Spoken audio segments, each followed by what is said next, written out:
Hello everyone, in this section I'm going to show you how to create a pattern, excuse me. So the first thing I like to do is to create an actual square for my pattern. You can see I'm kind of zoomed in pretty far right here. This allows me to make it kind of nice and small. One of the things, and we'll kind of go with, we'll do a background that's a nice kind of maybe a bluish color there. Now, one of the things you want to be aware of when you're making these patterns is you want to make sure you don't have a stroke at any point around there. That's because it'll actually create sort of a grid pattern. So I'm going to select that and then put that little slash mark through it. With this selected, I'm going to go up to Object, Pattern, Make. I like to actually be in the pattern creator right here, just because it lets me kind of play around. So just to kind of show you what all of this stuff is that pops up, I'm going to bring in, let's put in a circle. I'll hold down Shift here, put that right there, and we'll make this kind of a darker blue. We'll put it right in the center so you guys can kind of see what it's doing. So there are a bunch of different options underneath here. Let's give this a name.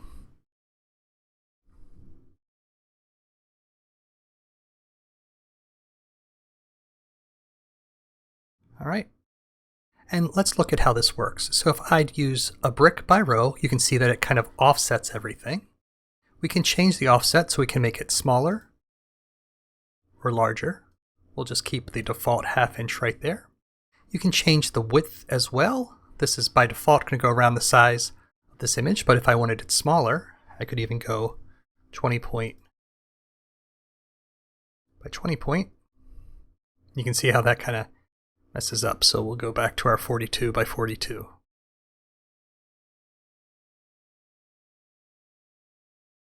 Or maybe it was 40, I don't know. Let's see here. That looks a little bit, this is the grid pattern you're talking about. You can really see here how those go. So yeah, it looks like it was 40 by 40. All right. So now let's talk about these things that have the overlap. Where the white arrow is, which you can see here left and front, if I move it towards that, you can see that it creates an overlap. So let's just hold down Option here.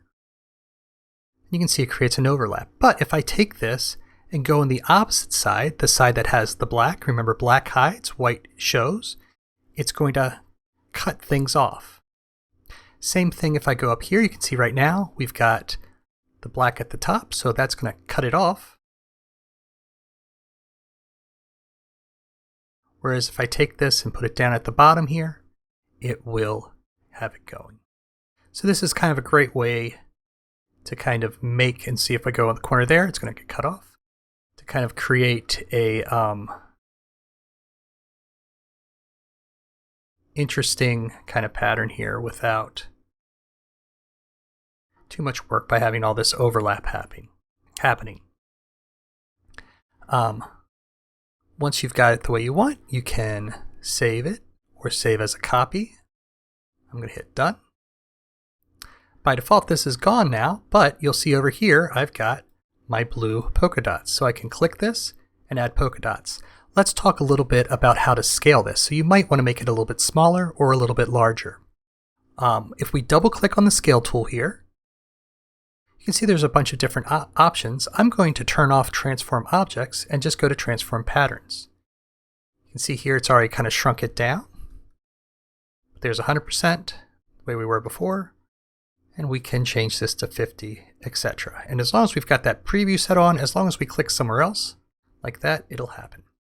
Another really nice, easy, and quick way of doing this is by holding onto the tilde key, which is usually right underneath your escape key, while you still have the scale option up. You can get to that by pressing S, and this will allow you to shrink and increase the size.